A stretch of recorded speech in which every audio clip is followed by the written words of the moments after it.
ఈరోజు మనకి మీనరాశి గురించి తీసుకుంటే మనకి కంప్లీట్ అయిపోతుంది రాసులది. అందులో మనకి ఇదేంటంటే ఫైనల్ మోక్ష త్రికోణం అంటాం మనం. మోక్ష త్రికోణం మనకి కర్కాటకం ఒకటి మొదలవుతుంది. రెండోది వృశ్చిక రాశి ఒకటి. మూడోది వచ్చేసరికి మనకేమో మీనం. మోక్షం అంటే ఏంటి? ఆల్మోస్ట్ లేకపోవటమే మనం. మోక్షం వచ్చింది అని జనరల్ గా చూసుకుంటే మోహాలు క్షేమింప చేయటం కూడా వస్తుంది మోక్షం అంటే. ఇప్పుడు కర్కాటకాన్ని మనం తీసుకున్నాం అనుకోండి మోక్షం కింద. ఈ కర్కాటకం ఏం చూపిస్తుందంటే మన భౌతిక మరణాన్ని చూపిస్తుంది. అంటే మోక్షం భౌతికంగా వస్తుంది కర్కాటకంలో అని చెప్పి. ఇదే వృశ్చిక రాశిలో తీసుకున్నాం అనుకోండి, ఒక వ్యక్తి యొక్క ప్రజ్ఞ, జ్ఞానం అనే దానికి మరణం జరుగుతుంది. అంటే మానసిక మరణం అనేది మనకి వృశ్చిక రాశి తెలియజేస్తుంది. కానీ మీనం అట్లా కాదు. ఇది ఆధ్యాత్మిక ప్రయాణానికి తుది దశ అనుకుంటాం. అంటే ఇక్కడి నుంచి మనిషి యొక్క దైవబలంతో ఏంటంటే అసలైన ప్రయాణం మొదలవుతుంది. చిరంజీవి తత్వం అంటాం దీన్ని. రెండు రాశులేమో ఒకటేమో భౌతిక మరణాన్ని చూపిస్తుంది, ఒక మోక్ష రాశి. ఇంకొక మోక్ష రాశి వచ్చేలాగా మనకి మానసిక మరణాన్ని తెలియజేస్తుంది వృశ్చిక రాశి వచ్చి. ఇక్కడ వచ్చేసరికి ఆ మరణం లేదు. అంటే ఆధ్యాత్మిక ప్రయాణంలో తుది దశకి వెళ్తున్నాం మనం మీనమనంగానే. ఇక్కడ మనిషి యొక్క చిరంజీవి తత్వం ఉంటుంది. అది ఒక అతిపెద్ద రహస్యంగా ఉంటుంది. కట్టెల్లో నా క్లాస్ చెప్పు. అది తీసుకెళ్ళి చూపిండి. అంటే మనం ఈ మూడు రాసుల్ని బాగా గమనించాలి. ఎందుకంటే మూడు రాసులు కలిస్తేనే మనకేంటంటే ఒక మోక్ష త్రికోణం అని మనకు ఒక ఐడియా వస్తుంది. ఇప్పుడు మీనరాశికి మనం చెప్పుకోవాలంటే ముఖ్యంగా మనకి మత్స్య పురాణాన్ని మీరు బాగా గమనించారనుకోండి, మీనరాశి యొక్క సీక్రెట్స్ అనేది మీకు ఐడియా వస్తుంది. రెండోది ఇక్కడ రాశి సింబల్ అనేది ఒకటి ఉంది. రాశి సింబల్ మనకేంటంటే రెండు రకాల మత్స్యాలు అనమాట. అంటే ఎదురు బదురుగా చేపలు రెండు ఒకే సారూప్యతను కలిగి మీనరాశి సింబల్ మనకి పరాశర మహర్షి ఇచ్చాడు. అదొకటి మనం గమనించాలి. రెండోది ఏంటంటే మోక్షం అంటాం. అసలు మోక్షం అనగానే మనకు మూడు భావాలు ఇచ్చాడు. ఒకటి మనిషి మరణించే మోక్షం, భౌతిక మరణం అంటాం మనం. అక్కడ కుదిరట్టాగా నేసపడుతున్నాడు కర్కాటక రాశిలో దేహం అనేది. రెండోది ప్రజ్ఞ, ఒక మనిషి యొక్క ప్రజ్ఞ అనేది మరణిస్తుంది వృశ్చిక రాశిలో అనుకుంటాం. ఇక్కడ మా చంద్రుడు అలా నేర్చబడుతున్నాడు మానసికంగా. కానీ 12వ భావం అట్లా కాదు, బుధుడు మాత్రం నేర్చబడుతున్నాడు. శుక్రుడు ఉచ్చ స్థితిని పొందుతున్నాడు బలంగా. మనం కర్కాటకంలో చూసామనుకోండి, భౌతిక మరణం జరుగుతుంది. కానీ అక్కడ జననం అనేది జ్ఞానానికి జీవానికి జరుగుతుంది. మళ్ళీ ఇంకొక జన్మ, మరణం జన్మ. ఇక్కడ కూడా ఆధ్యాత్మిక జన్మ అనేది మనకి ఎట్లా జరుగుతుందంటే వృశ్చికంలో జరుగుతుంది. మానసికంగా మనం మరణిస్తాం, ఆధ్యాత్మికంగా ఎదిగే అవకాశం ఉంటుంది. అంటే భౌతిక ప్రజ్ఞ ఏదైతే ఉంటుందో ఈ భౌతిక ప్రజ్ఞ అనేది వృశ్చిక రాశిలో చెల్లదు అని. అంటే మొదటి ఆధ్యాత్మిక ప్రయాణం జన్మ అనేది మనం తీసుకోవాలి వృశ్చిక రాశి. అలాగే మీన రాశిలో భౌతిక వ్యాపారాలు వ్యవహారాలన్నీ అంతమైపోతాయి. మన ఆధ్యాత్మిక స్థితి తుది దశ అనేది కూడా వస్తుంది అక్కడ. ఇక్కడి నుంచి మనిషి చిరంజీవి తత్వం, అంటే మళ్ళీ మనం ఎలా బతుకుతున్నాము, అలాగా మనం ఎల్లకాలం ఎలా బతికి ఉంటాము అనేది మనకి మీనరాశి తెలియజేస్తుంది. ఇప్పుడు మీనరాశిని మనం అందుకోవాలనుకోండి, మనకేంటంటే ఆరో భావం అనే దాన్ని బ్యాలెన్స్ చేయాలి. ఆరో భావంలో మనకేంటి ఇక్కడ జనరల్ గా చూసుకుంటే లాస్ట్ టైం చెప్పాం కదా, కన్యానంగానే నిరంతర విద్య. ఆ విద్య వల్ల మనం ఏంటంటే ఎన్నో రకాల అరిషడ్ వర్గాలని, కామక్రోధాలని అన్నిటిని మనం ఏంటంటే త్యజిస్తాం అన్నమాట. ఈ కామక్రోధాలను మనం త్యజించిన తర్వాత మాత్రమే మన ప్రయాణం అనేది మోక్షానికి మీనరాశి తెలియజేస్తుంది. ఎందుకంటే ఇక్కడ ధ్యానం అనేది ఒకటి ఉంటుంది. మనం ధ్యాన స్థితిలో ఏంటంటే చాలా దూరం వెళ్ళగలగాలి. మన మత్స్యపురాణం లెక్కేసుకున్నాం అనుకోండి, ఒక హయగ్రీవుడు అనే రాక్షసుడు వేదాలను అపహరించుకెళ్ళాడు. శ్రీ మహావిష్ణువు మళ్ళీ వాటిని కాపాడాడు మత్స్య రూపంలో. ఇది మనకి తెలుస్తుంది. అంటే ఇక్కడ ఏదైతే అంతమవుతుందో దానిని మళ్ళీ కాపాడతాం.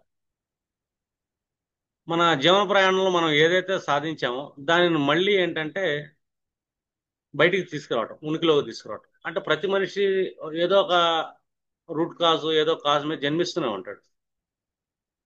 దానిని అతను బతికించాలి. ఆ విద్య అనే దాన్ని బతికించాలి. ఎందుకంటే ఇక్కడ గురుడు అధిపతి. గురుడు అనగానే అంటే ఇక్కడ మనకి జ్ఞానం, విద్య, బ్రాహ్మణత్వం, బ్రహ్మజ్ఞానం అన్ని ఇక్కడే ఉంటాయి. అంటే ఇక్కడ ఏముండాలి మనకి? ఎక్కువగా గమనిస్తుంటే మనకి ఎప్పుడైతే మనిషి ఆధ్యాత్మిక జీవనాన్ని ముందుకు తీసుకెళ్తుంటాడో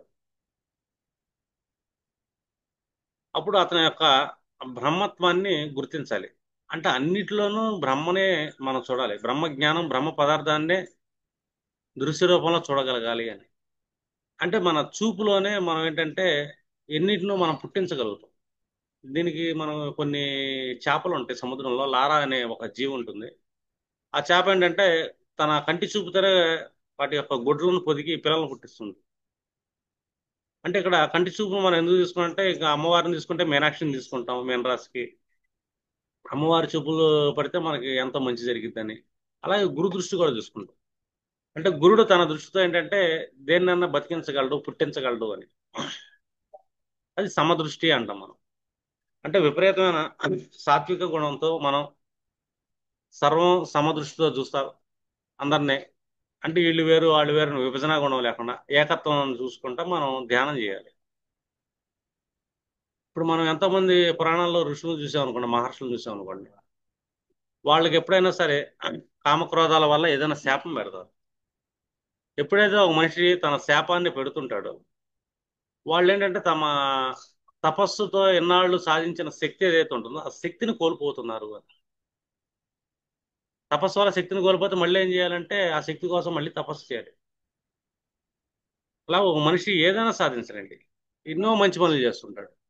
ఎంతో సత్వగుణంతో ఎంతో శక్తిని అతను పొందుతూ ఉంటాడు. ఎందుకంటే ఇది ఆయుర్భావం, పంచమ భావానికి ఆయుర్భావం.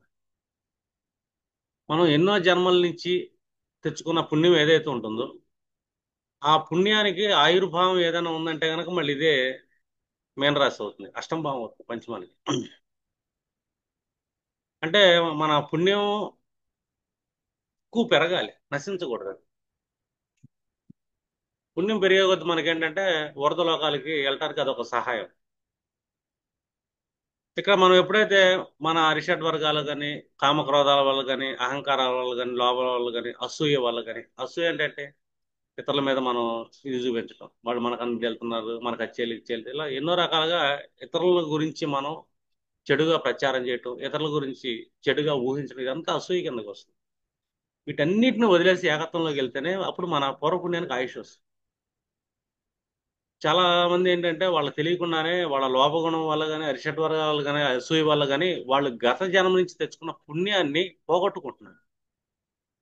అంటే ఆయుక్షీణం జరుగుతుంది. దేనికి జరుగుతుంది అంటే వ్యక్తికి కాదు, వాళ్ళ యొక్క పూర్వ పుణ్యానికి ఆయుక్షీణం చేసేది ఏదైనా ఉందంటే అది మీనరాశి. ఎందుకంటే మనం ఎక్కువగా ఎక్కడ ఎవరిని శాపనార్థాలు పెట్టడం కానీ, అసూయ పడటం కానీ, వాళ్ళ గురించి నెగిటివ్గా ప్రచారాలు చేయడం కానీ ఇలాంటివన్నీ చేయకూడదు. దానివల్ల చేయటం వల్ల ఏమవుతుందంటే మనం గత జన్మ నుంచి తెచ్చుకున్న జ్ఞానాన్ని కోల్పోతాం, మనం పుణ్యాన్ని కోల్పోతుంటాం, అన్నిటిని కోల్పోతాం. అంటే మనలో చిరంజీవి తత్వం అనేది ఉండదు ఇంకా. ఇంక రెండవది ఇక్కడ ధ్యానం, దానము అంటాం. అంటే మనం దేనిని దానం చేయాలి? మనం జ్ఞానాన్ని మరలా దా దానం చేయటం వల్ల మళ్ళీ మనం పుడుతున్నాము అని. మళ్ళీ మనం ఎక్కడ పుడుతున్నాం అంటే చిరంజీవి తత్వం ఇక్కడ దాగి ఉంది. అంటే మనిషి భౌతికంగా బతికున్నాడు, కర్కాటకంలో భౌతిక మరణం ఉంటుంది. తన ప్రజ్ఞ ఒకానొక స్థానంలో మానసికంగా, మానసిక ఆలోచనలు, మానసిక విభేదాలన్నీ వృశ్చిక రాశులు అంతమైపోతాయి. మరణం ఆధ్యాత్మిక జీవన ప్రయాణంలో తుది దశ. ఇక్కడి నుంచి మనం ఏంటంటే మళ్ళీ దాన్ని ముందుకు తీసుకెళ్తాం, మళ్ళీ జన్మించడం. అంటే శుక్రుడు వచ్చేస్తాను, నువ్వు మళ్ళీ పుడుతున్నావు నీ శిష్యుడి రూపంలో. ఇది చిరంజీవి తత్వం. నీ యొక్క జ్ఞానాన్ని ఎప్పుడైతే సమాజానికి ఇస్తుంటావో, నీ అనుభవ జ్ఞానాన్ని ఎప్పుడైతే ఇస్తుంటావో అప్పుడు నువ్వు చిరంజీవి అయ్యావు మళ్ళీ అని. అదే చిరంజీవి తత్వ రహస్యం. అంటే భౌతికంగా ఏం బతికుండం మనం, మన జ్ఞానం బతికుంటుంది సమాజంలో. అలాగా ఒక వ్యక్తికి చిరంజీవి తత్వం అనేది మీనరాశి ఇస్తుంది.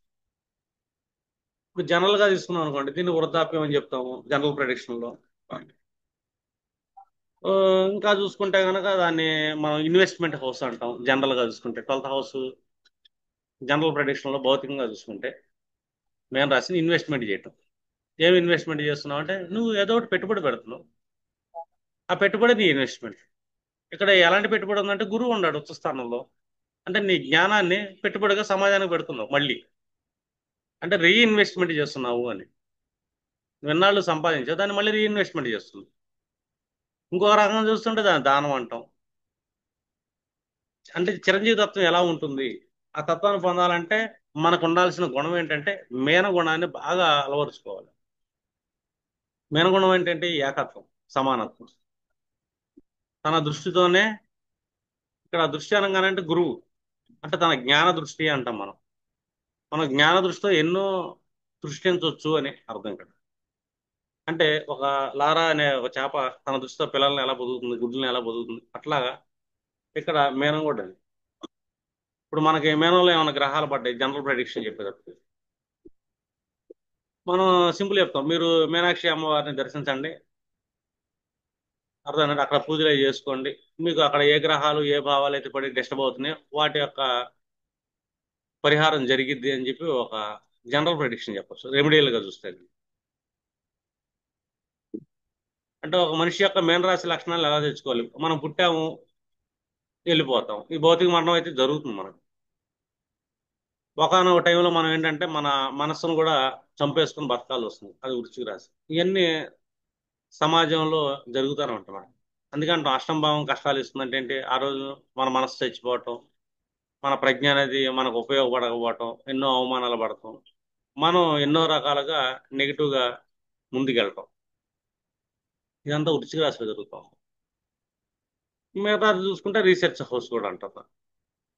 అంటే ఒక ప్రిడిక్షన్ మనం ఎలా చేయాలి, ఒక యోగి స్థానంలో ఆధ్యాత్మిక స్థానంలో మనం ఎలా వెళ్ళాలి, మనం ఎందుకు పుట్టాము, మనం ఏం వదిలేళ్ళాలి ఇక్కడ, మన ఇన్హెరిటెన్స్ అనేది. అంటే మనం దానం చేయటం ఏది, అందుకే ప్రతి మనిషికి ఉంటుంది కదా, శాంతిని పొందాలి కదా. ఒక మనిషి ఎప్పుడు శాంతిని పొందగలుగుతాడు? 12వ భావం శాంతి. మనం ఆధ్యాత్మికంగా ఎంతో ప్రయాణం చేసాం, ఆ ప్రయాణం తుదశకు వచ్చాం, వచ్చే ముందు మళ్ళీ మన చిరంజీవి తత్వాన్ని పొందాలి. ఇది దైవ అనుగ్రహం. అంటే ఏంటి? దైవం యొక్క అనుగ్రహం కావాలి, పూర్వపుణ్యం యొక్క అనుగ్రహం కావాలి. ఎప్పుడు వస్తుంది? నాకు దైవానుగ్రహం ఎప్పుడు వస్తుంది? నేను దేవుని పూజిస్తున్నాను, ఆయన అనుగ్రహం నాకు కావాలి. ఆయన అనుగ్రహం కావాలంటే మనం ఇష్టదైవం అనేది పంచమభావం. ఆ ఇష్టదైవం యొక్క పంచమభావం యొక్క అనుగ్రహం, ఆయన అనుగ్రహం ఎల్లవేళలా మన మీద ఉండాలి. అంటే ఎక్కువ కాలం ఉండాలి అంటే దాని యొక్క ఆయుర్భావం అనేది అష్టమ భావం మళ్ళీ మీనరాశి అవుతుంది. అంటే ఎప్పుడైతే మనం సత్వగుణంతో ఉంటామో, సమానత్వాన్ని పాటిస్తుంటామో, అప్పుడు మనకేంటంటే ఎవరు ఉన్నా లేకపోయినా, ఎవరు తోడు ఉన్నా లేకపోయినా దేవుడు తోడు ఉంటాడు. దేవుడు ఖచ్చితంగా తోడు ఉంటాడు. ఇది అతని యొక్క ప్రామిస్. అది ఇది మీనరాశి యొక్క ప్రామిస్, నేను ఉన్నాను అని. దేవుడు తోడు కావాలంటే మనకు ఆయుష్ని పెంచుకోవాలిగా. ఎలాంటి ఆయుష్ని పెంచుకోవాలి? సమానత్వం అనే ఆయుష్ని పెంచుకోవాలి. ఇప్పుడు మనం వీడియోస్ రిలీజ్ చేస్తున్నాం యూట్యూబ్లో, జనరల్గా వెళ్తా ఉంటాయి. ఇప్పుడు చాలా మంది ఏంటంటే చాలా రకాలు సమస్యలతో ఉంటుంటారు. వాళ్ళకి ఎవరైనా తోడు ఉన్నా లేకపోయినా కూడా ఈ నాలెడ్జ్, జ్ఞానం అనేది తోడుగా నిలబడింది. ఆ తోడే దేవుడు, దేవుడే జ్ఞానం ఇక్కడ. ఇప్పుడు మన దగ్గర కన్సల్టేషన్ తీసుకోవాల్సిన అవసరం కూడా లేదు. ఈ వీడియోస్ డైలీ వింటున్నారు అనుకోండి, వాళ్ళకి కావాల్సిన సొల్యూషన్స్ దొరుకుతాయి. వాళ్ళ మానసిక స్థితి బలంగా పెరుగుతుంది, వాళ్ళ ప్రాబ్లమ్స్ సాల్వ్ అవుతాం మొదలు పెడతాయి. ఎందుకంటే జ్ఞానం ఎప్పుడు ఏంటంటే మనకి సమస్యలు చేస్తుంది. దీన్ని చిరంజీవి తత్వం అంటాం మనం. సమాజానికి ఏమిస్తున్నాం మనం? మనం సంపాదించిన జ్ఞానం మొత్తం మళ్ళీ రీఇన్వెస్ట్మెంట్ చేయాలి. మనం ఎంతైతే పోగు చేసుకున్నామో, ఎంతైతే ఎక్యుములేట్ చేసామో, ఆ ఎక్యుములేషన్ చేసిన దాన్ని మొత్తం మళ్ళీ రీఇన్వెస్ట్మెంట్ చేయాలి. ఎక్యుములేషన్ హౌస్ మనకి ఏదైనా ఉందంటే వృషభ రాశి. మేన రాశికి వృషభ రాశికి 60 డిగ్రీలు శుభదృష్టి ఉంటుంది. ఆ వృషభ రాశిలో మనం ఎంతో పోగు చేసుకుంటాం. దానికి అధిపతి ఎవరో శుక్రుడు. మళ్ళీ సంపాదించిన మొత్తం ఏం చేస్తాం ఇక్కడ 12వ భావంలో? మళ్ళీ రీఇన్వెస్ట్మెంట్ చేస్తాం, లేదా దానం చేస్తాం. అంటే ఏంటి? ఏం సంపాదించావు నువ్వు ఈ జన్మలో? ఏ జ్ఞానాన్ని సంపాదించావు? ఎందుకంటే ఇక్కడ శుక్రుడు గురువే, గురుడు దాని అధిపతి కూడా గురువే. అంటే దానం చేయటం నువ్వు సంపాదించిన జ్ఞానం మాత్రమే. నీ జ్ఞానాన్ని రీఇన్వెస్ట్మెంట్ చేయాలి అని. జనరల్ ప్రెడిక్షన్ లో కూడా మనం చూసుకున్నాం అనుకోండి, భౌతిక అవసరాలు చూసుకుంటే ఈ ఆధ్యాత్మిక కోణాన్ని కాసేపు పక్కన పెట్టి ప్రతి మనిషి ఏంటంటే సేవింగ్ అనేది ఒకటి ఉంటుంది, రీఇన్వెస్ట్మెంట్ అనేది ఒకటి ఉంటుంది. ఇప్పుడు సేవింగ్ చేసుకున్నాం అనుకో మనం జనరల్ గా, అది మన భౌతిక అవసరాలకి కొంతకాలం మాత్రమే వస్తుంది. రీఇన్వెస్ట్మెంట్ అనేది ఏంటంటే మనం ఏదైతే సంపాదించామో ఆ మొక్కను మళ్ళీ నాటడం, ఆ మొక్క మళ్ళీ 10 మొక్కలు అయింది. అదేంటంటే మళ్ళీ ఆదాయ రూపాల్లో మారుతూ ఉంటుంది. ఎందుకంటే ఇక్కడ 60 డిగ్రీస్ యాక్సిస్ అక్కడి నుంచి ఉంది, మళ్ళీ మూడో దృష్టి 12వ భావం నుంచి 2వ భావానికి, అంటే మళ్ళీ అక్యుములేట్ అవుతూనే ఉంటుంది. దీన్ని చిరంజీవి తత్వం అంటాం. ఎప్పుడైనా చూడండి, జనరల్ ఉద్యోగస్తులు వాళ్ళు వీళ్ళు ఏంటంటే సేవింగ్స్ వెళ్తుంటారు, కానీ ఒక్క వ్యాపారస్తులు మాత్రమే రీఇన్వెస్ట్మెంట్ చేస్తుంటాడు. తను సంపాదించిన దాన్ని మళ్ళీ పెట్టుబడి రూపంలో ఇంకో చోట పెడుతుంటారు. అది మళ్ళీ ఆదాయ వనరుగా మాత్రం, అంటే దాన్ని చిరంజీవి తత్వం అంటాం మనం, రీఇన్వెస్ట్మెంట్ అనేది. ఇది భౌతికంగా. ఆధ్యాత్మికంగా కూడా మనం మోక్ష పదాన్ని పొందాలి, చిరంజీవి తత్వం పొందాలంటే మళ్ళీ మనం దాన్ని రీఇన్వెస్ట్మెంట్ చేయాలి, అక్యుములేషన్ చేసి. ఈ జన్మలో నువ్వు ఎంత జ్ఞానాన్ని సంపాదించావో ఆ జ్ఞానాన్ని మళ్ళీ నీ శిష్య రూపంలో ఇన్వెస్ట్మెంట్ చేయాలి. అక్కడ శుక్రుడు సంపాదించిన ఉచ్చ స్థితిలో ఉంటాడు, బలమైన అంటే మనం ఖర్చు పెట్టే కొద్దీ మళ్ళీ మనకు వస్తూనే ఉంటుంది. సంపాదించిన ఖర్చు పెడతా ఉంటాం, మళ్ళీ అది మల్టిపుల్ అయి వస్తుంది, అంటే రీఇన్వెస్ట్మెంట్ హౌస్ అని. అంటే 12వ భావన మనం చాలా రకాలుగా ప్రెడిక్ట్ చేస్తుంటాం వాస్తవం చెప్పాలి. ఇప్పుడు నాకు మోక్షం రావాలి, నాకు మోక్షం రావాలంటే నేను ఒకటి కోల్పోవాలి. 12వ భావం ఏంటి, ఇక్కడ వ్యయ భావం కోల్పోవటం ఉంటుంది. ఇక్కడ దేహ భావన, నేనే దేహం, ఈ శరీరమే ఆత్మ, ఈ శరీరమే అంత అనేది ఒక లగ్నం మనకి క్రియేట్ చేస్తుంటుంది, ఒక అహంకారాన్ని. ఈ నేను కాదు అనే దాన్ని ఎప్పుడైతే మనం కోల్పోతామో అప్పుడు ఈ 12వ భావం ఆధ్యాత్మిక చింతన అనేది యాక్టివేట్ అవుతుంది. ఆధ్యాత్మిక చింతన అంటే నేను అనే కోణం ఉన్నంతసేపు నేను ఆధ్యాత్మిక పుస్తకాలు అవి చదివాను, ఈ గురువుల పుస్తకాలు చదివానన్నా, ఆ గురువుల దగ్గర మంత్రదీక్ష తీసుకున్న అన్ని పనికిరావు. ఎందుకంటే ఇక్కడ నేను అనేది లాస్ అవ్వాలి, అహంకారం లాస్ అవ్వాలి. 12వ భావంలో ఏం కోల్పోవాలి మనం? అహంకారాన్ని కోల్పోవాలి, ఈ తనువే నేను అనే తత్వాన్ని కోల్పోవాలి. అప్పుడు ఈ 12వ భావం ఆధ్యాత్మిక ప్రగతి అనేది మనకి బలంగా వస్తుంది.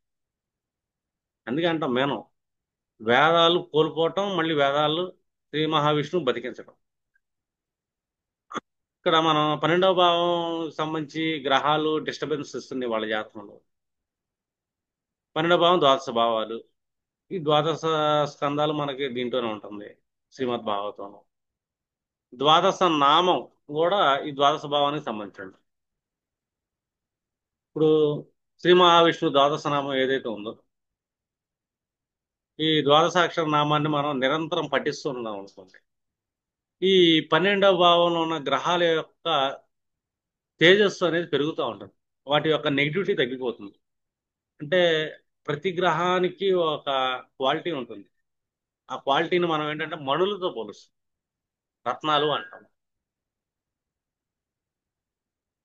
ఇప్పుడు 12వ భావం బలంగా ఉండాలి. శుక్రుడు ఉచ్చ స్థానంలో కూర్చున్నాడు. యాక్చువల్గా శుక్రుడు నీచ స్థానంలో కూర్చున్నాడు అనుకోండి, మనకి భౌతిక విషయాలు కావాలి, నాకు లగ్జరీ కావాలి, లాస్ట్ జన్మలో నేను ఫుల్ఫిల్ చేసుకోలేకపోయాని చెప్పి తపన ఎక్కువ ఉంటుంది. నీచ శుక్రుడు డబ్బు సంపాదించడానికి ప్రయాణం చేస్తుంటాడు, కానీ ఉచ్చ శుక్రుడు డబ్బు మీద కదా ప్రయాణం, ఆధ్యాత్మిక జీవనం వైపు తీసుకెళ్తుంటాడు ఆయన. అంటే మనకు ఒక కష్టం వస్తుందంటే భౌతికంగా ఈ కష్టం ఎందుకు వస్తుంది, అదొకటి ఆలోచించాలి. ఇప్పుడు బాగా ధనవంతులు ఉన్నారు, ధనవంతుల దగ్గర అదృష్టవంతుడా దరిద్రుడు అదృష్టవంతుడా అంటే ఒక రకంగా చెప్పాలంటే దరిద్రుడు అదృష్టవంతుడు అని చెప్పవచ్చు, ధనవంతుడి కంటే కూడా. ఇప్పుడు ధనవంతుడికి ఏముంటుంది? ధనమతం ఉంటుంది ఒకటి, ధనం వల్ల వచ్చే అహంకారం ఉంటుంది, మూడోది ధనతృష్ణ ఉంటుంది. పేదవాడికి దరిద్రుడికి కూడా ధనతృష్ణ అయితే ఉంటుంది యాక్చువల్గా, కానీ ధనం మదం ఉండదు అతని దగ్గర. ధనం వల్ల ఉన్న అహంకారం ఉండదు, కాబట్టి వాళ్ళు ఏంటంటే అందరితో సమానంగా స్నేహాలు చేయటం ఉంటుంది. లేని వాళ్ళు వ్యత్యాసాలు లేకుండా అందరితో కలిసిపోతూ ఉంటారు, కాకపోతే తృష్ణ ఉంటుంది. ఈ తృష్ణ ఉండటం వల్ల ఏమవుతుందంటే వీళ్ళు ఎప్పుడైతే సత్పురుషులతో సాంగత్యం చేస్తారో, సత్పురుషుల దగ్గర నుంచి జ్ఞానాన్ని తీసుకుంటారో, ఈ తృష్ణ చచ్చిపోతుంది. వీళ్ళు ఏంటంటే తొందరగా మోక్షం వైపు వెళ్ళటానికి కానీ, ఉన్నత పదవులు పొందడం అంటే మంచి స్థితిలోకి వెళ్ళటానికి అవకాశం ఎక్కువ ఉంటుంది ఒక రకంగా చెప్పాలంటే మనం దరిద్రులు అనుకునే ధనహీనుల దగ్గర. ధనహీనులు ఎప్పుడు సమానత్వం చూస్తుంటారు. ఎందుకంటే వాళ్ళకి తెలుసు నా దగ్గర ధనం లేదు, అర్థమైందా, నేను అహంకారం చూపించి నాకు ఉపయోగం ఏంటని చెప్పేసి తనకు తెలియకుండానే ఒక రకమైన స్థితిలో ఉంటారు. కానీ ఇష్టం ఉంటుంది డబ్బు అంటే సంపాదించాలి. ఆ తృష్ణను పోగొట్టేది ఏంటంటే సత్పురుషుల సాంగత్యం. కానీ ధనమానం విపరీతంగా ఉన్నోళ్ళు, ధన అహంకారం ఉన్నోళ్ళు సత్పురుషుల సాంగత్యాన్ని తొందరగా ఇష్టపడరు వాళ్ళు. వాళ్ళు ఎవరితో పడితే వాళ్ళ స్నేహాలు కూడా చేయలేరు వాళ్ళు. వాళ్ళ తృష్ణ విపరీతంగా ఉంటుంది, మతం విపరీతంగా ఉంటుంది. ఒక రకంగా చెప్పాలంటే మనం మోక్ష స్థితి ఇలాంటి స్థితులు ఆలోచించుకుంటే అది రకమైన దురదృష్టం అని చెప్పాలి. వాళ్ళు తొందరగా పొందలేరు అని స్థితిని. ఎందుకంటే అహంకారం ఉన్న వాళ్ళు సమానాయానికి రాలేరు, అందరితో సమానంగా నడవలేరు, అర్థమైందా. ఆటోమేటిక్గా నేనే అంత సాధిస్తానని చెప్పి అహంకారం ఉంటుంది, నేను అనే అహంకారాన్ని కోల్పోలేరు కాబట్టి 12వ భావం వాళ్ళకి యాక్టివేట్ కాదు. నేను అనే అహంకారాన్ని కోల్పోయాడు, 12వ భావం యాక్టివేట్ అయింది. నేను అనే అహంకారం ఎవరు కోల్పోతారు? దరిద్రులు కోల్పోతారు, ధనహీనులు కోల్పోతారు. నేనేముంది నాకేముంది అని అలా 12వ భావం డిఫాల్ట్ యాక్టివేట్ లో ఉంటుంది. కాకపోతే తృష్ణ ఉంటుంది కదా, ఆ తృష్ణ ఎప్పుడైతే కట్ అయిపోతుంది వాళ్ళకి కంప్లీట్ గా, అది ఎప్పుడు అవుతుందంటే సత్పురుషుల యొక్క సాంగత్యం కావాలి ఖచ్చితంగా. ఈ సత్పురుషులు కూడా ఎక్కువగా వీళ్ళతోనే సంచరిస్తడానికి ఇష్టపడతారు, యోగులు కానీ సన్యాసులు కానీ. బాగా ధనవంతుడి ఇంట్లో కూర్చుంటాక వాళ్ళు ఇష్టపడతారు. వాళ్ళు ఎక్కడో రోడ్డు మీద కూర్చుంటారు, వాళ్ళ పక్కన పాపం లేని వాళ్ళు వచ్చి పక్కన కూర్చుంటే కూర్చోబెట్టుకుంటారు.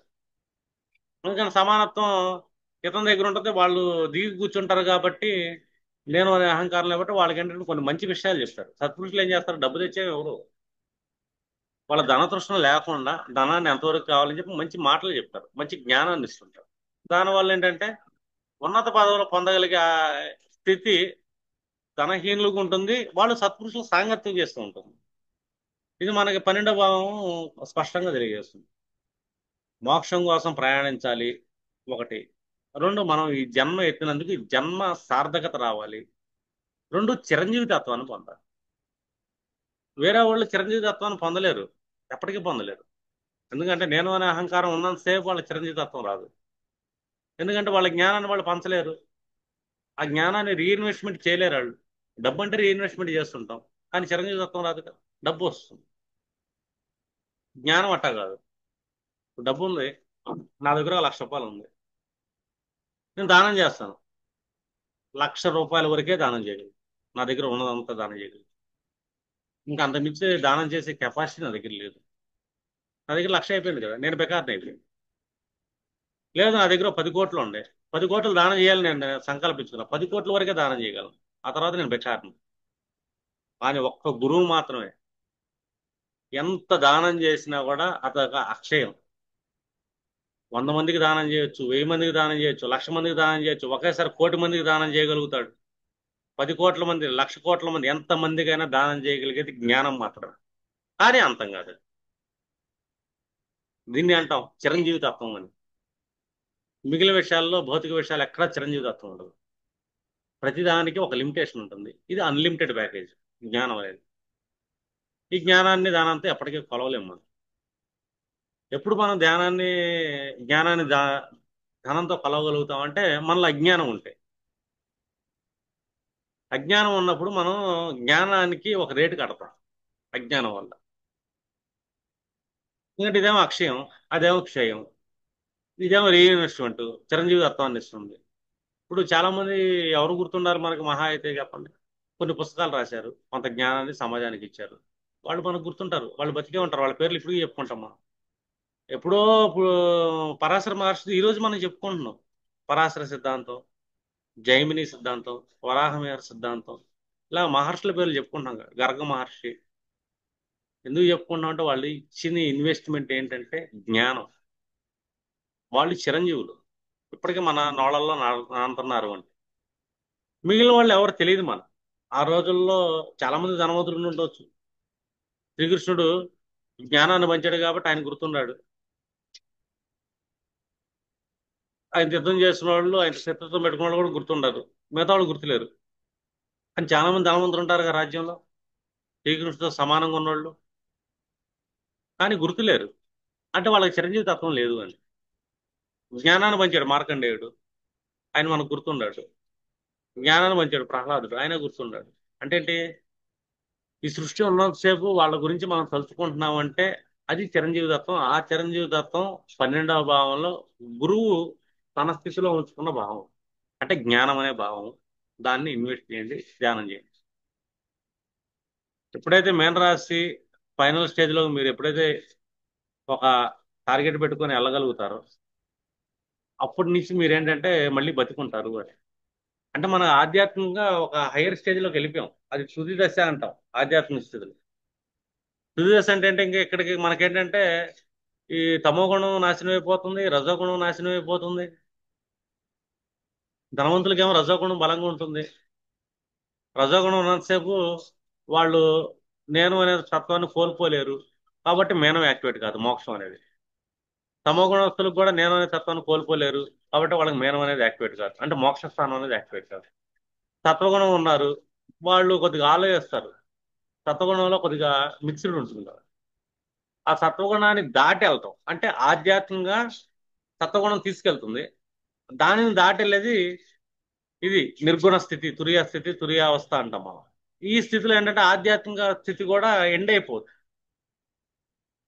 ఇంకా అక్కడి నుంచి వాళ్ళకి ఏంటంటే ప్రయాణం కైవల్యమే ఉంటుంది ఇంకా వాళ్ళకి.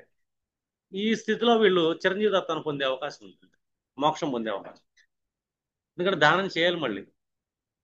ఏ గురువు అయినా సరే వాళ్ళ జ్ఞానాన్ని ఒక స్టేజ్లో దానం చేసి వెళ్ళిపోవాలి. జనరల్ సైంటిస్టులు కూడా ఉన్నారు, వాళ్ళ పేర్లు ఇప్పటికీ కొంతమంది గుర్తుంటారు, రీసెర్చర్స్ ఉంటారు. వాళ్ళు వాళ్ళ జ్ఞానాన్ని దానం చేసి వెళ్ళారు. అంటే 12వ భావం ఏంటంటే ఇన్వెస్ట్మెంట్ అనేది ద గ్రేట్ ఇన్వెస్ట్మెంట్. చిరంజీవి తత్వం ఇచ్చే ఇన్వెస్ట్మెంట్ ఏదంటే నాలెడ్జ్. నాలెడ్జ్ని ఇన్వెస్ట్ చేయటం, నాలెడ్జ్ని ఇచ్చి వెళ్ళటం. మనం బతుకుంటాం, ఇంకా మన పేరు బతుకుంటుంది, మన సోల్ బతుకుంటుంది. ఇదే కణాల్లో, అణువుల్లో, వాయువుల్లో మన ఆత్మ నిరంతరం కలిసిపోయి ఉంటుంది. ఎందుకంటే మన వాక్కులు ఈ వాయు రూపంలో తిరుగుతూనే ఉంటాయి. దాన్ని అందిపుచ్చుకునే వాళ్ళు మళ్ళీ అదే ధ్యాన స్థితిలో, తపస్థితిలో ఉంటారు. అందుకే అంటాం ఎప్పుడైనా సరే మనం ఎన్నో జన్మల గురించి ఎన్నో తపస్సులు చేసి ఉంటాం. తపస్సులు చేయకుండా, ఎన్నో పుణ్యాలు చేయకుండా, సాధన చేయకుండా ఈ మానవ జన్మ అనేది రాదు. రూల్ 1. ఈ మానవ జన్మ వచ్చినప్పుడు ఏంటంటే మాయ అనేది, భూమి మీద మాయ అనేది ఆవహించి మనం ఏంటంటే ఈ శరీరమే, నేనే శరీరం, నేనే అంతా చేస్తున్న అహంకారంతో మనం వెళ్తుంటాం. ఆ శరీరాన్ని, అహంకారాన్ని ఫోర్త్ హౌస్ పోగొడుతుంది. నేనే మనస్సు, నా మనస్సు నచ్చినట్టు చేస్తానని మానసిక మరణాన్ని అష్టంభావం ఇస్తుంది. ఇక్కడ స్థితితనాన్ని పొందుతాడు, సాధకుడిగా మారే అవకాశం ఉంటుంది. ఇంకా అక్కడి నుంచి ఆధ్యాత్మిక ప్రయాణం. మనం ఫైనల్ స్టేజ్ ఏంటంటే మేన్ రాశి. అంటే మనం ఎందుకు పుట్టాము అనేది ఎవరి కాళ్ళు ఏంటంటే రీకలెక్ట్ చేసుకోవాలి. నేను వచ్చాను, నేను ఏం చేసి వెళ్తున్నాను, ఏ దానం చేసి వెళ్తున్నాను, ఏ జ్ఞానాన్ని ఇన్వెస్ట్ చేసి వెళ్తున్నాను.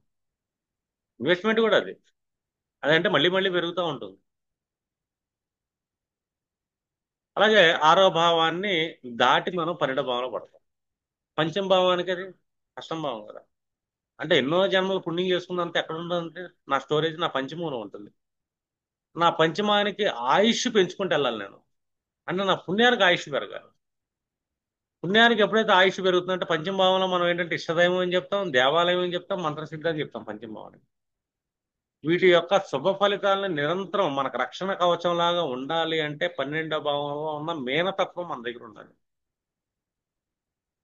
మేనతత్వం అంటే ఏంటి? సమభావన, ఎదురు బొదురు చేపలు, మన దృష్టిలు శుభదృష్టిలు అయి ఉండాలి. అసూయ అనే ఉన్నాడు దృష్టి శుభదృష్టి ఉండదు. ఎందుకంటే అసూయ ఉన్నాడు ఏం చేస్తాడు ఎప్పుడు? ఇప్పుడు ఇదే ఫీల్డ్ లో ఉన్నారు మీరు, మీరు అసూయ పడుతున్నారు అనుకోండి. జ్యోతిషం నేర్చుకుంటున్నాం, మనం ఆధ్యాత్మిక ప్రయాణం వైపు వెళ్దాం అనుకుంటున్నాం.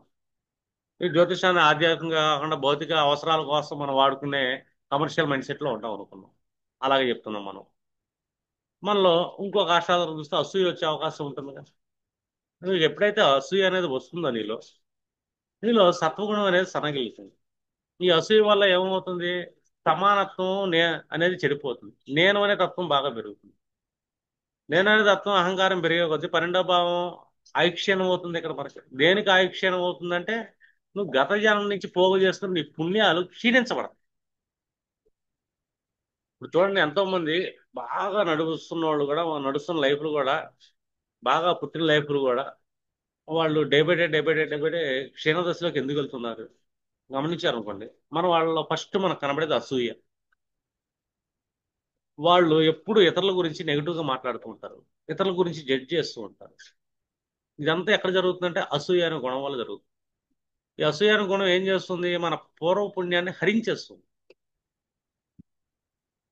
తపశ్శక్తిని హరించేస్తుంది. దీనికి పురాణాల్లో కూడా కథ ఉంటుంది. కుబేరుడు ఇద్దరు కొడుకులు ఇష్టం వచ్చినట్టు మద్యపానాలు చేస్తా నాన్న రచ్చ చేస్తే గుడ్డ గిడ్డ లేకుండా తిరుగుతా ఉండంటే నారద మహర్షి దృష్టిలో పడ్డారు. ఈయన వాళ్ళని శపించేశారు, ఈ చెట్లలాగా ఉండిపోండి అని. వాళ్ళు ద్వాపరలో చెట్లలాగా ఉంటారు. తర్వాత శ్రీకృష్ణుడు వెళ్ళాడు, వాళ్ళకి ఏదో పుణ్యాన్ని ఇచ్చాడు, తర్వాత సంగతి. కానీ శపించడం వల్ల నారద మహర్షి ఏంటంటే తన ఎన్నాళ్ళు తెచ్చుకున్న శక్తిని కోల్పోయాడు, కాబట్టి మళ్ళీ తను వెళ్ళాడు, పర్వతాలకు వెళ్ళాడు, మళ్ళీ తపస్సులోకి వెళ్ళి శక్తిని పొందడానికి చాలా కష్టపడ్డాడు. ఎందుకంటే ఒక మహర్షి శాపం ఇవ్వటం వల్ల కూడా ఏమవుతుందంటే వాళ్ళు ఎన్నో జన్మలు తెచ్చుకున్న పుణ్యాన్ని పోగొట్టుకునే అవకాశం ఉంటుంది, తగ్గించుకునే అవకాశం ఉంటుంది. చాలా మంది కష్టాల కారణం ఏంటంటే దేవుడు రక్షణ కవచం లాగా ఎప్పుడు మనలో ఉంటాడు పంచమభావం నుంచి. అది ఎవరికి బలంగా ఉంటాడు, దాని బలాన్ని పెంచుకోవాలంటే మనలో దుర్గుణాలు డే బై డే తీసేయాలి.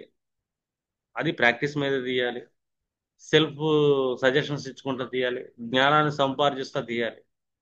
రెండు అసూయ తత్వాన్ని తీసుకోవాలి.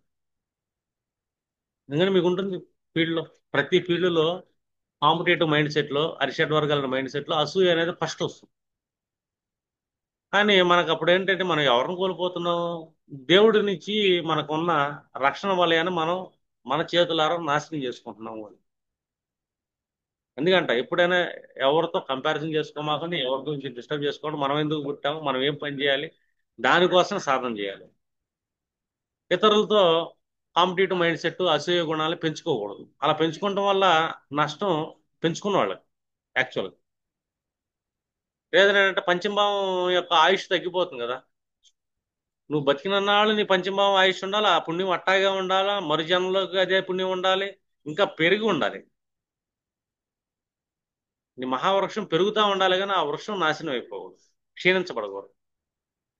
మళ్ళీ ఊర్ధ్వ జన్మలు కావాలి. ఎందుకంటే మానవ జన్మకి ఎంత పుణ్యం ఉంటే వచ్చాం మనం, మన పంచమభావాన్ని ఎంత బలం పెంచుకుంటే మానవ జన్మ వచ్చాం. మరి ఈ మానవ జన్మ నుంచి ఇంకా ఉన్నతమైన లోకాలు, ఉన్నత జన్మలు ఉంటాయి. ఆ జన్మలకు వెళ్ళాలంటే ఇంకెంత పుణ్యం కావాలి మనకి. అంటే ఏంటి, మనం దేనికి ఆయుష్ను పెంచుకోవాలి, 12వ భావంలో మన పుణ్యానికి ఆయుష్ను పెంచుకోవాలి. అంటే ఆయుష్ పెరగాలంటే ఏం చేయాలి, అక్కడ మేన గుణం, మేన తత్వం అనేది కావాలి. అంటే 12వ భావం ఏంటంటే కంప్లీట్గా మనం యూటిలైజ్ చేయాలి. వాటి మన జ్ఞానాన్ని పంచడం యూటిలైజ్ చేయాలి, జ్ఞానాన్ని ఇన్వెస్ట్మెంట్ చేస్తూ యూటిలైజ్ చేయాలి, సమాన గుణాన్ని ఏర్పరచుకోవాలి, అందరిలో బ్రహ్మతత్వాన్ని చూడాలి మనం. అరిషడ్ వర్గాలు, దుర్గుణాలు, వీటన్నిటిని కంప్లీట్గా ఏంటంటే మన సాధన ద్వారా డే బై డే తగ్గించుకుంటారు వాళ్ళు. చివరికి ఏంటంటే అసలు లేకుండా చేసుకోవాలి. అప్పుడు మనం ఇంకా ఉన్నతమైన జన్మలు, మానవ జన్మం మించిన ఉన్నత జన్మలు ఉంటాయి. ఆ జన్మలు పొందడానికి ఏంటంటే ఇది రూట్ అవుతుంది. మిగిలిన మనకేంటంటే ఎండింగ్ అవుతుంది మోక్ష త్రికోణాలు. మా భౌతిక మరణానికి తీసుకెళ్లేదేమో కర్కాటకం అవుతుంది, మానసిక మరణాన్ని ఏమో మనకు వృశ్చికం అవుతుంది. కానీ ఒక్క ఈ మేనం మాత్రం ఆధ్యాత్మిక ప్రయాణానికి ఎండింగ్ అవుతుందే కానీ మరణం కాదు ఇది. ఇంకొక అద్భుతమైన జన్మగా తీసుకెళ్ళిస్తాను. దీన్ని ఏంటంటే మనం కొలాప్స్ చేసుకోవాలి. కొలాప్స్ చేసే విధంగా ఎప్పటికప్పుడు ఆరో భావం ట్రిగర్ చేస్తూ ఉంటుంది, 12వ భావానికి ఆపోజిట్ హౌస్. శక్తి స్థానమే, దాన్ని యూటిలైజ్ చేసుకునే దాంట్లో ఉంటుంది. మన పంచమ ఆలోచనలు బాగుండే అనుకోండి, ఈ 12వ భావం యొక్క శక్తి స్థానం ఆరో భావంలో మనం ఏం చేస్తాం, హీలింగ్ లెవెల్స్ ని పెంచుకుంటాం అని చెప్పా గతం క్లాసుల్లో. అర్థం, దాన్ని పెంచుకుంటా దుర్గుణాలు తగ్గించుకుంటా 12వ భావానికి ఎంత బలం పెంచుకుంటే అంత అదృష్టం ఉంటుంది. ఇంకా జనరల్ ప్రెడిక్షన్ మీకు వచ్చింది అనుకోండి, చెప్పండి మీన రాశిలో పలానా గ్రహాలు పడ్డాయి కదండి మీకు, ఆ, ద్వాదశ నామాలు డైలీ జపం చేస్తూ ఉండండి. ఆ గ్రహాలు వాటి యొక్క శక్తిని పెంచుకుంటే మీకు కొద్దిగా గ్రహాల వల్ల వచ్చే నెగిటివ్ కోణాలని మీరు మైండ్లోంచి తీసేయండి. ఎందుకంటే మీరు కౌన్సిలింగ్ ఇవ్వాలి, ఎవ్రీ పర్సన్ కౌన్సిలింగ్ ఇవ్వాలి, ఎవ్రీ పర్సన్ చేత రత్నధారణ అనేది చేపించాలి. అర్థమైంది. ఇప్పుడు ఒక గ్రహం బాగాలేదు, బాగాలేని గ్రహాన్ని మనం రత్నధారణ చేపించాలి. రత్నధారణ చేపించాలి, బాగాలేని గ్రహాన్ని బలాన్ని పెంచాలి మనం. చాలా మందికి తెలియట్లా, ఈ గ్రహం బలంగా ఉంది, ఆ గ్రహం బలంగా లేదు, దీనికి ఆ రత్నం రాదు, ఈ రత్నం నేను చెప్తుంటా ఆల్రెడీ రాయి పెట్టుకోవాలి. ఎందుకంటే జనాలు అలా అడుగుతున్నారు. యాక్చువల్గా నేనేం చెప్తుంటాను, నా అన్ని క్లాసులు ఒకసారి జాగ్రత్తగా వింటే గనక ప్రతి గ్రహాన్ని గురించి ఎన్నో క్లాసులు చెప్తాను. ఆ గ్రహం యొక్క క్వాలిటీస్ అండి. శుక్రుడు అనగానే ఏం చేస్తారు, మీరు స్త్రీలకు గౌరవించండి, స్త్రీలకు మర్యాద ఇవ్వండి, సంతోషంగా ఉండండి, ఆనందంగా ఉండండి, ఆనందాన్ని పంచండి, ఇవి చెప్తుంటా. శని అనగానే వృద్ధులకు గౌరవించండి అంటే ఎన్ని ఏంటి, రత్నం అంటేనే ఒక అద్భుతమైన ఖనిజం, ఎంతో మేలైనది అని, ఉన్నతమైనది అని, అంటే ఉన్నత గుణాలు కలిగినది అని. అంటే ప్రతి గ్రహానికి ఉన్నతమైన గుణాలు ఉంటాయి. ఆ ఉన్నతమైన గుణాలు మనం ధారణ చేయాలి. ధారణ చేయాలంటే మన ఏలుకో కాలుకో పెట్టుకుంటానికి కాదు, మెడలో వేసుకునేది కాదు. అంటే మన మనస్సుల్లో నిరంతరం దాని యొక్క ధారణ చేస్తుండాలి. మనం దాని యొక్క గుణాలని మనలో ఇంక్లూడ్ చేసుకోవాలి. గురుడు అనగానే ఏంటి, జ్ఞానం. గురుడు అనగానే ఏంటి, సత్వగుణం. గురుడు అనగానే ఏంటి, రెస్పెక్ట్. ఇలాంటి గుణాలు మనం పెంచుకోవాలి. గురుడు అనగానే ఏంటి, పెద్దలకు మనం మన యొక్క కృతజ్ఞతను తెలియజేయటం, వాళ్ళ దగ్గర నుంచి జ్ఞానాన్ని పొందటం. ఈ గురు లక్షణం, ఉన్నత లక్షణాలు. అలా ప్రతి గ్రహాన్ని ఉన్నత లక్షణం. కుజుడు అనగానే ఏంటి, మనం ఏదైతే రుణం ఉందో ఆ రుణాలు తీర్చుకుంటాం, దేహాశ్రమ పడతాం. ఈ దేహాన్ని ఉపయోగించుకొని మనం ఉన్నత కార్యాలు చేయటం, రక్షణ చేయటం. ఇది ఉన్నత లక్షణం. అంటే కుజుడి యొక్క రత్నం అని. అంటే ఒక్కొక్క గ్రహం యొక్క రత్నాన్ని మనం ధారణ చేయాలి. అంటే నవగ్రహాల యొక్క రత్నాలు, ఈ డైమండ్సే మనకి. వాటిని ధారణ చేయటం అంటే భౌతికంగా ఉండే వస్తువుని పెట్టుకొని, నాలో అరిషడ్ వర్గాలు పెట్టుకున్నాను, నేను రాయి పెట్టుకున్నానండి, డైమండ్ పెట్టుకున్నాను, ఆడవాళ్ళు మురికి తిట్లు చేస్తా ఉంటాను, వాళ్ళ గురించి నెగిటివ్ గా మాట్లాడుతుంటాను, వాళ్ళంటే నాకు నచ్చదు, ఇవి చేసామనుకో రత్నం పెట్టుకున్న ఉపయోగం ఉంది. రత్నధారణ అంటే గుణము అని, అద్భుతమైన గుణము అని. ఈ గుణాన్ని నువ్వు ధారణ చెయ్యి అని. అంటే నీ జీవితంలో నీలోను సర్వం వాటి యొక్క ఉన్నత గుణాలు నువ్వు పెట్టుకోవాలి. అలా నవగ్రహాలను మనం పెట్టుకోగలగాలి. అప్పుడు ఏంటంటే మన జీవన ప్రయాణం ఏంటంటే ఉన్నతమైన సత్వగుణం అనేది మనకు వస్తుంది. చివరికి ఏంటంటే నిర్గుణ స్థాయికి వెళ్ళిపోతాం. ఇంకా మనకి జడ్జిమెంట్లే ఉండవు అక్కడ నిర్గుణ స్థితిలో. అప్పుడు మనకేంటంటే ఒక రకమైన ఎలిజిబిలిటీ అనేది వస్తుంది. మానవ జన్మ కంటే ఉన్నత జన్మ పొంది ఎలిజిబిలిటీ వస్తుంది. దానికోసం ఈ మానవ జన్మ, దీన్ని యూటిలైజ్ చేసుకోవాలి. అంటే మాయ అనేది ఏదైతే ఉంటుందో, ఈ మాయ అనే దాన్ని మనం విచ్ఛేదనం చేస్తూ ఉండాలి, ఛేదిస్తూ వెళ్ళిపోతూ ఉండాలి. ఎంతగా ఛేదించాలంటే అది కంటికి కనబడినంతగా ఛేదించాలి. టైం పట్టింది. దానికోసం దేవుడు మనకేంటంటే భౌతికంగా ఆయుష్ ఇస్తుంటాడు. పుణ్యాన్ని నాశనం చేసుకోమాకండి, ఎప్పుడు నాశనం చేయమాకండి. నా దేవుడు కాపాడలేదండి, నా రెమెడీ పని చేయట్లేదండి అంటే ఎందుకు చేస్తుంది, చేయదు. ఎందుకంటే నీకు రెమెడీ పని చేయాలంటే నీ ఇష్టదైవం నీకు ఒక రక్షణ కవచాన్ని ఇచ్చాడు. ఆ కవచాన్ని నువ్వు తూట్లు పడవకుండా ఉండాలి అని. 12వ భావం యొక్క గుణాలు, మేనం యొక్క గుణాలని మీరు పెంచుకుంటా ఉండండి. అందుకే మనం చెప్తాం, దేవాలయంకి వెళ్ళండి, మీనాక్షి టెంపుల్కి వెళ్ళండి, బాగుంటుంది. మీనరాశిలో మీకు గ్రహాలు పడ్డాయి, ఎక్కువ గ్రహాలు పడ్డాయి, ఇబ్బంది పడుతుంది. ఆ గ్రహాల యొక్క గుణాలు ఏంటి, ఆ గుణాలని మీరు చెప్పండి. మీకు పలానా గ్రహం పడిందండి ఇక్కడ, మీరు ఈ గుణాలు డెవలప్ చేసుకోవాలి. అప్పుడు మీకు మేనం అనే సమతత్వంలో ఆ గుణం బలం పెరిగిద్ది. ఉం? శుక్రుడు పడ్డాడు అనుకో, స్త్రీలని జెండర్ ఫీలింగ్ లేకుండా ఈక్వల్ గా చూడు అని, వాళ్ళకి మర్యాద ఇయ్యి, గౌరవించు అని. వాళ్ళ లోపాలు ఎతికి వాళ్ళు అలాంటి వాళ్ళు ఎలాంటి వాళ్ళు అని చెప్పి నీ అసూయని కక్క మాకు. ఎందుకంటే ఇది సాధన వల్ల మాత్రమే వస్తుంది. అందుకే ఏంటంటే సాధన స్థానాలు, ధ్యాన స్థానం కూడా అంత మనం 12వ భావం. అంటే విపరీతమైన ధ్యాన స్థితిలో మనం ఏంటంటే వాటిని చూడాలి. ఎక్కడ విషయం కాకూడదు, ఎక్కడ జడ్జిమెంట్ చేయకూడదు. దానివల్ల ఏంటంటే ఇబ్బందులు పాలవుతుంటాం. మనకు తెలియకుండానే ఇబ్బందులు పాలవుతాం. మన ఆలోచనలో విషయం కక్కే కొద్ది ఏంటంటే మన పంచమభావాలు దెబ్బతింటాయి. పంచమభావం అంటే భౌతికంగా సంతానం ఉంటుంది కాదు, మన పూర్వపుణ్యం ఉంటుంది. అష్టమ భావంలో ఏకత్వం ఉంటుంది, సమానత్వం ఉంటుంది. ఎప్పుడైతే విభజన తత్వం ఉంటుందో, నేను ఇన్ని పురాణాలు చదివాను, ఇంత పండితుడిని, అంత గొప్ప, ఇంత గొప్ప, నేనెంత అంటాడు చూసావా? నేనెంత అన్నంత సేపు తన అహంకారాన్ని తను పెంచుకుంటున్నాడు తనకు తెలియకుండానే. అది నేననేది లేదు, అంత సర్వం బ్రహ్మం అని ఎప్పుడైతే వస్తుందో, ఆ బ్రహ్మం అనేది 12వ భావం. ఇది నేను కాదు, బ్రహ్మం చెప్పిస్తున్నాయా. నన్ను మాధ్యమంగా వాడుకుంటుంది, యూనివర్స్ నన్ను మాధ్యమంగా వాడుకుంటుంది. నేను చేసింది ఏం లేదు ఇక్కడ. ఇది ఆల్రెడీ ఉన్నదే, కొత్తగా పుట్టిందేం కాదు. ఎన్నో జన్మల నుంచి, యుగాల నుంచి ఇది ఉన్నదే, కొత్తగా మనం కనిపెట్టిందేం కాదు. ఈ తత్వం ఎప్పుడైతే వస్తుందో, నేను అనే దేహం నేను కాదు, నేను ఆత్మనే, దీనికి సమానత. నేను బ్రహ్మంలో ఒక పదార్థాన్ని, పదార్థంలోనే ఒక పదార్థాన్ని. ఇలాంటి ఉన్నత గుణాలని మనం ఏంటంటే మన సబ్ కాన్షియస్ కి కమాండ్స్ ఇస్తూ ఉండాలి డైలీ. డైలీ సిచ్యువేషన్ వస్తుంటది, మనం కమెంట్స్ ఇస్తూ ఉంటాం. అప్పుడు మనం ఏంటంటే మన పూర్వ పుణ్యాన్ని నాశనం చేసుకోం. ఎందుకంటే పుణ్యం అనేది కూడా ఒక రకమైన అక్షయమే. అర్థమైంది. దాన్ని ఆ అక్షయాన్ని మనం ఏంటంటే క్షయించేయగలిగే స్థితి ఒక అసూయ, అరిషడ్ వర్గాలు. మళ్ళీ ఏం చేస్తా, పుణ్యం పోయింది అనుకోండి, మళ్ళీ పుణ్యం అలా ఉందంటే మళ్ళీ మానవ జన్మ వచ్చింది, మనకు అవకాశం ఇచ్చాడు దేవుడు మళ్ళీ మారటానికని. పుణ్యమే పోతే మళ్ళీ ఎన్నో యోనుల్లో, ఎన్నో జంతు జన్మల్లో, ఎన్నో పురుగుల్లా, గిరుగుల్లా, కీటకాల్లాగా, వృక్షాల్లాగా అన్ని జన్మలు ఎత్తి ఎత్తి ఎత్తి మళ్ళీ దైవానుగ్రహంతో మానవ జన్మ రావాలి. ఇక్కడ మళ్ళీ అతిపెద్ద పరీక్ష ఉంటుంది. ఈ పరీక్షను కూడా మనం దాటాలి. చాలా మంది చెప్తుంటారు, జడ్జిమెంట్స్ చేస్తూ ఉంటారు. ఈ గురువు అట్లా చెప్పాడు, ఆ గురువు ఇట్లా చెప్పాడు, ఈ గురువు ఇట్లా చెప్తుంటాడు, వాడు అట్లా చెప్పాడు, ఎన్నో అంటుంటాం మనం. ఎన్ని ఎందుకు అంటున్నాం మనం అంటే, ఇక్కడ నేను అనేది ఒకటి ఉంది కదా, 12వ భావం దాటింది దాని యొక్క రిసోర్స్, ఫస్ట్ హౌస్. అందుకే అంటాం, మోక్షం కావాలి, పూర్వపుణ్యం యొక్క ఆయుష్ పెరగాలి అంటే నేను అనేది ఫస్ట్ కోరుకోవాలి. నేను ఉన్నంతసేపు అహంకారం నాలో ఉంటూనే ఉంటుంది. నేను లేదు, నాలో అహంకారం లేదు, నేను అనేదే లేను. నేను ఎవరిని అసలు.